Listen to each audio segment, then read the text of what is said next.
Good morning and welcome to GM Tips. This is GM Rick here, and coming off a great night last night with Newf Gaming and his Call of Cthulhu outing. So it kind of inspired me a little bit. And yeah, I'm doing it from the couch versus my normal sitting chair you guys see me in. So one of my things I wanted to talk about, because again, there's a great debate about the GM's Guide and Pathfinder. So I want to go over the merits of the GM's Guide because I think a lot of people in the gaming community that play Pathfinder have mixed opinions on the GM's Guide of whether it was a book just done by Paizo just to put it in there to say they have a GM guide, and what's the real use?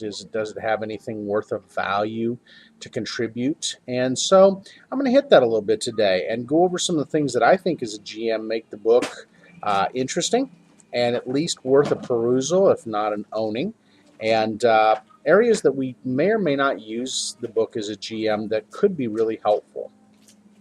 So the book has a lot of chapters. It actually has 9 chapters in it. The getting started, yeah, that's kind of one of those promos things that rah, rah, rah, why should you GM? And a little bit of setting up the rules of hosting and the house and everything else when you're a GM. These are all common sense things, really. But I appreciate Paizo and Jason Bowman and his group for really putting it in there, because I think sometimes these are unspoken things that really need to be spoken. And, as you prep for a game, it's always good to have a little bit of that reminder, call it a checklist or a reminder list, that we get used to and that after a while we really maybe don't need to look back at. But in the beginning, it's something that when you're starting the game, it's not a bad thing to go through these and really spend a little time in there. Running the game, I really like this a little bit because it gives some things in the science of GMing on page 34 that really, to me, I think are important. These things right here, are you doing a linear adventure or are you doing an unrestricted adventure? And I think that's something that as you go through there, it helps you to really think out the process and put the visuals with it. So the science of GMing is figuring out whether you want to do it that way or really you want to go a non-linear adventure. And I'm a guy that does a mix between a linear and non-linear, where you have a path that you run, but at the same time, the nice part about a non-linear, and I was talking about this with one of my friends last night who's in one of my games. We're doing Reign of Winter, and the party with a couple of the players went way off the tracks, which as a GM is something new for me, allowing the party to go way off the tracks. I'm not saying I railroad people, but I like to keep them fairly linear, I think, most times when I'm gaming. But for me, this has been a wondrous experience of nonlinear gaming. And as I discussed with him, the party defeated some situations in ways that the book didn't write at all about it. And in fact, as I came up with the campaign, it helped me to broaden and expand the campaign even more. Put NPCs in there. Sorry, that's mini GM in the background. But it did all these things. And for me, I think it expanded my abilities and capabilities. And I've been GMing quite a while. I've been DMing and GMing since about the 80s. And for me, this was an enjoyable experience. And it still is. The party is still yet to go 100% on the reservation. And I love that because for me as a GM, I like the idea they're off the rails and that they've come back and that they go off the rails again. They don't go far off the rails. Let's put it this way. They don't go way out there into orbit. and some of you will know what I mean by that. But the nonlinear adventure thinking gets you used to, if your party takes your defining question or your defining item that puts them into the adventure in the first place, and they take your obstacles and they throw them out and go after a whole new set of obstacles, how does a GM respond to it and how should they? And I think getting used to the nonlinear way of thinking is a good way of going. And so, the chapter also talks about doing smooth combats, which I think is good. It's always good to know the combats. I think as GM sometimes we forget what is a standard action, a move action, a quick action. I mean, there's some of us that memorize these books as GMs and know them inside and out. And so they could tell you all these. A lot of times we don't think about that as the creative side of GMing. So that can happen. And it gives you some other unusual campaigns and considerations. So I don't think it's a bad thing. I think I love some of the plots. And I think for a GM, if you run out of plots, this is a great starting list to get the creative juices flowing.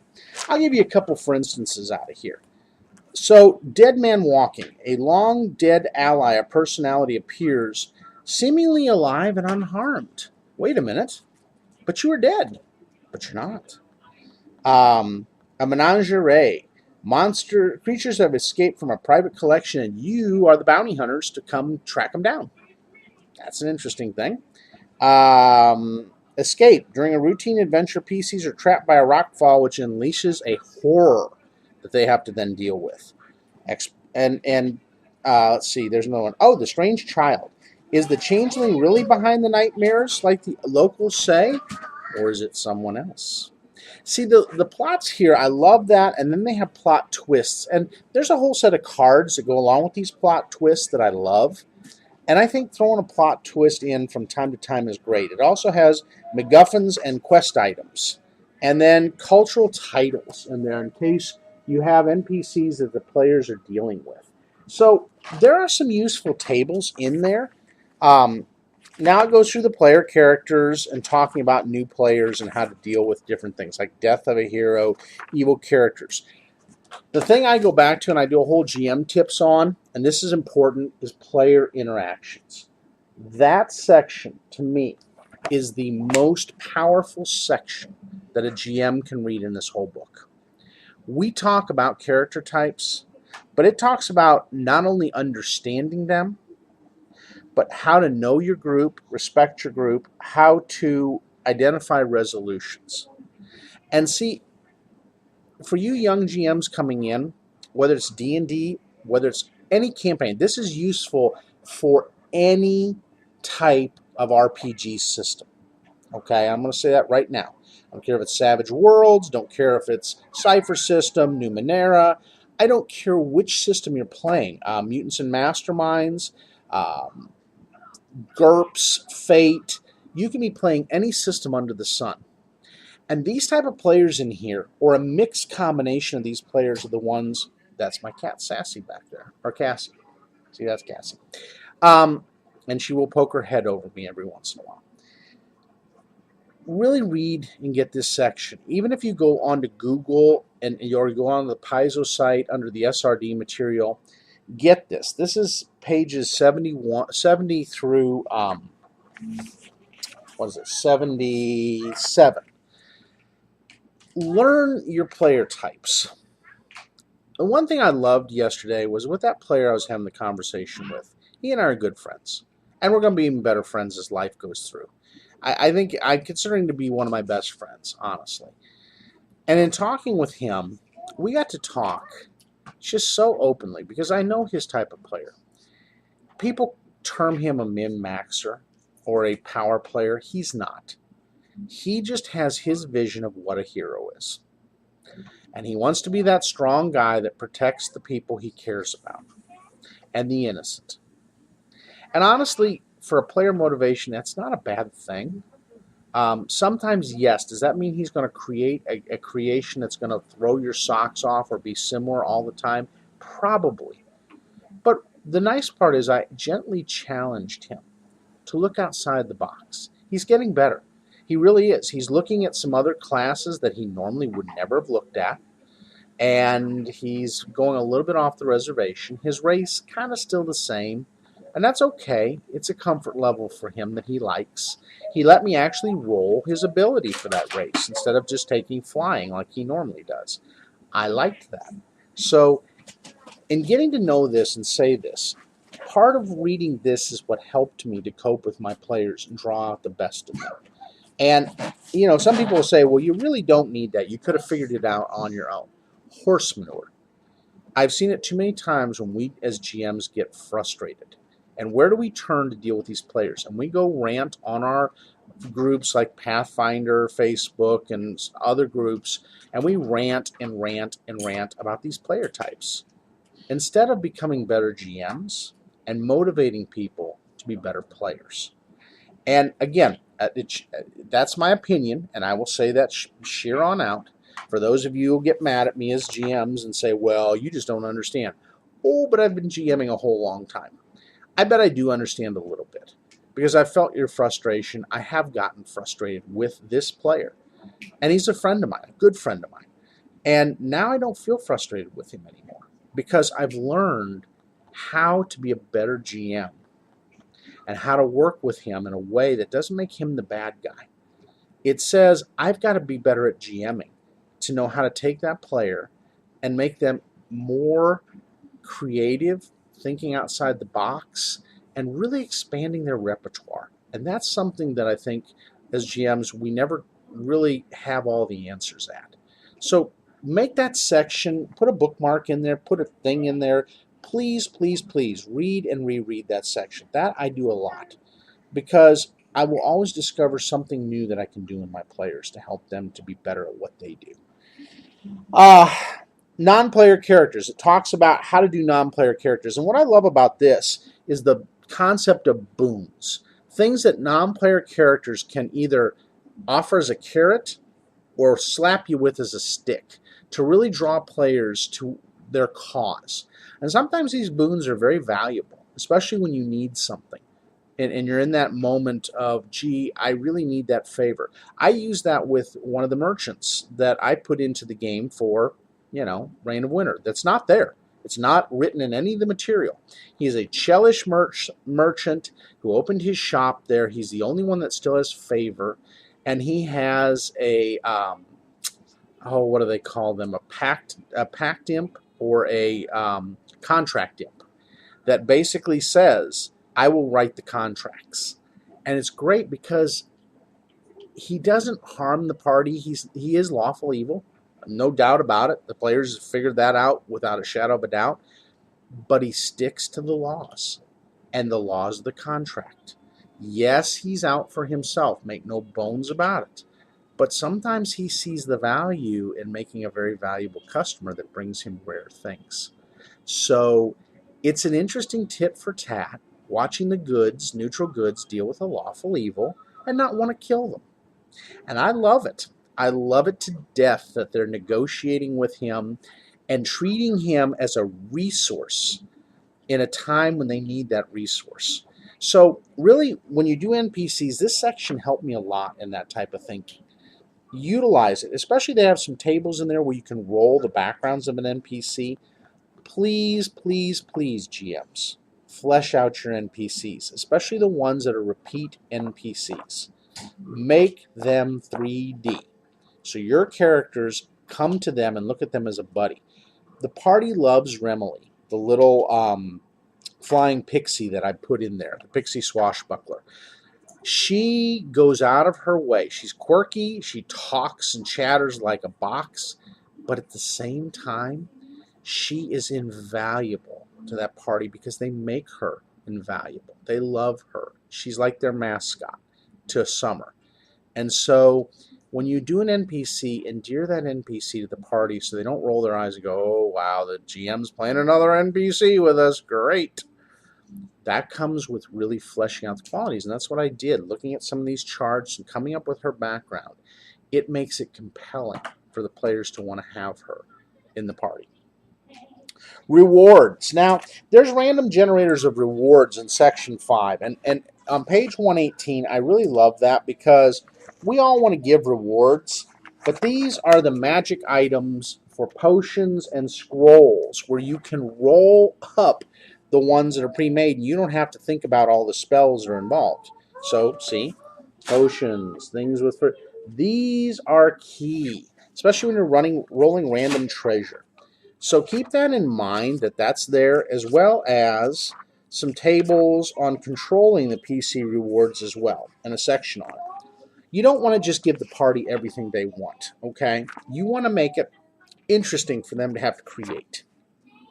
What I do with my PCs, and they love and hate this at the same time, whether they're sitting at a forge building things or not, I know she's singing in the background, right?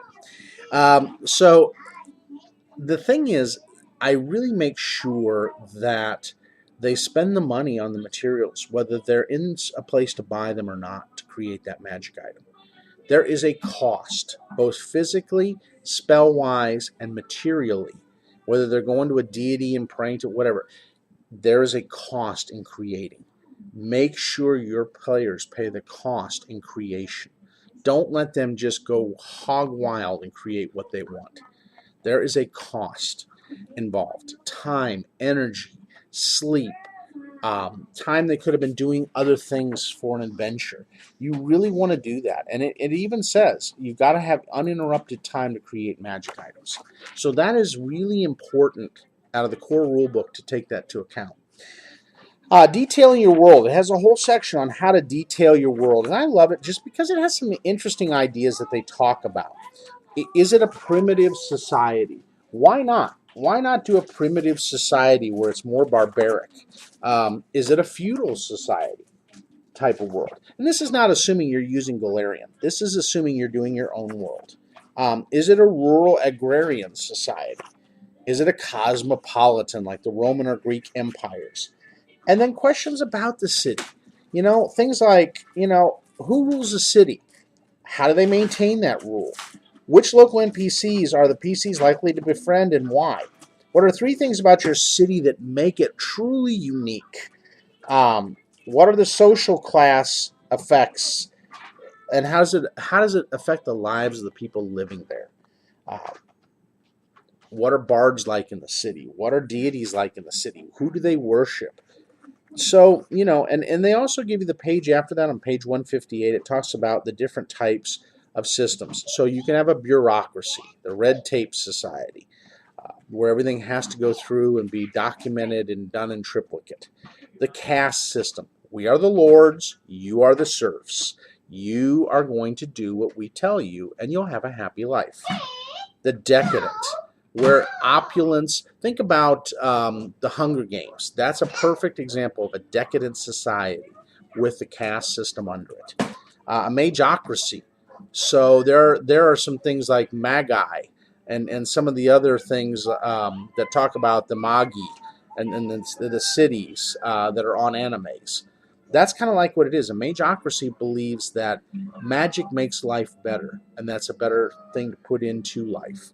A matriarchy, a woman-run society. Why not? There are plenty of those, and that can be a little bit more interesting to deal with. Monstrous society, where you have a monster ruling overlord to the others. The raiders are there, and they've taken over, and they are the society. A theocracy, a religious society, where religion, i.e. Abadar and some of the others, rule, and you better march to the tune of that God's way of thinking. Do you include technology? How does time affect things? How do the cosmos and planes affect things? Are there parallel worlds to explore?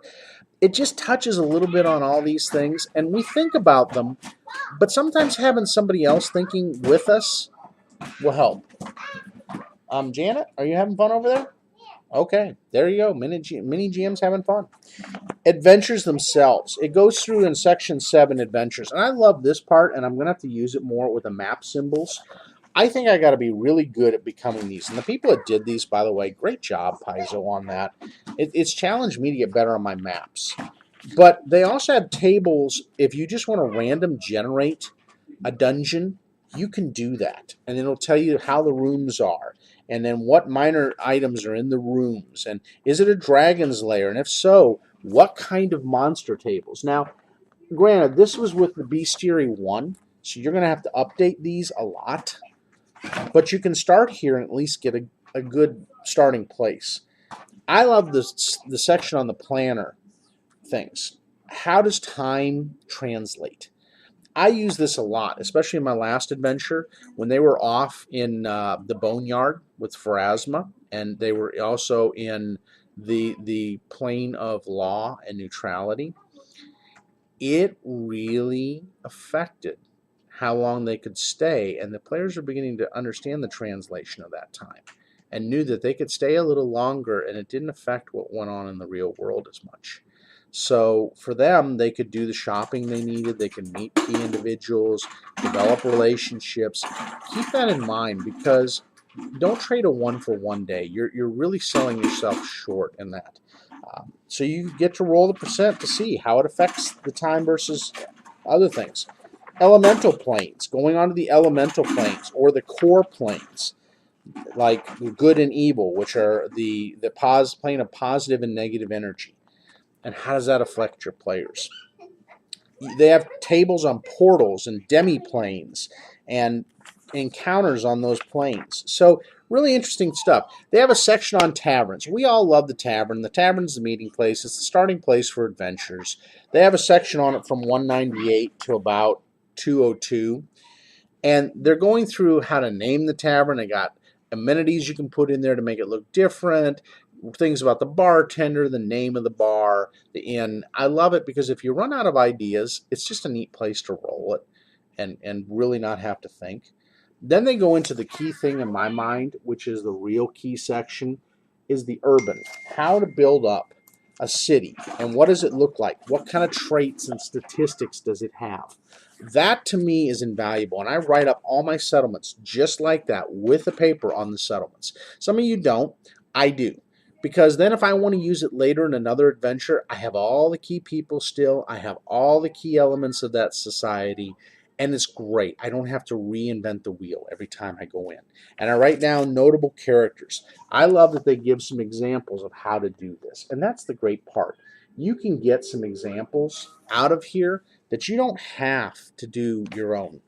And then 100 different city locations, so carpenters, people of trades, and places they can go. You want to have some of that. They have waterborne adventures for captains and ships and information and wilderness, as well as how to customize your game. And I love this because this is how a lot of GMs have made cards so that when you do a chase scene, you can do this and lay it out. And I know Pathfinder Society uses this real heavily.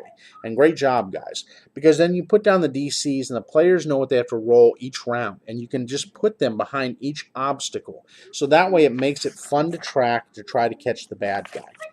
It talks about disasters, drugs and addictions, hazards. Please use those. To me, that's what adds an element to the adventure that a lot of players don't predict or expect. What if they're drugged? What if somebody drugs them? What if they accidentally grab the wrong thing on their survival check and poison themselves? These are all great things. And then finally, the NPC gallery. So, is this book worth it? I think so. A lot of people say, I could have done all this on my own. Fine. For those of you, don't buy the book. But for me, I truly believe, especially when you're starting out as a GM, and you can use this even in D&D. Use your DM's guide kind of the same way, or cut and paste pages out of this to add to your DM's guide.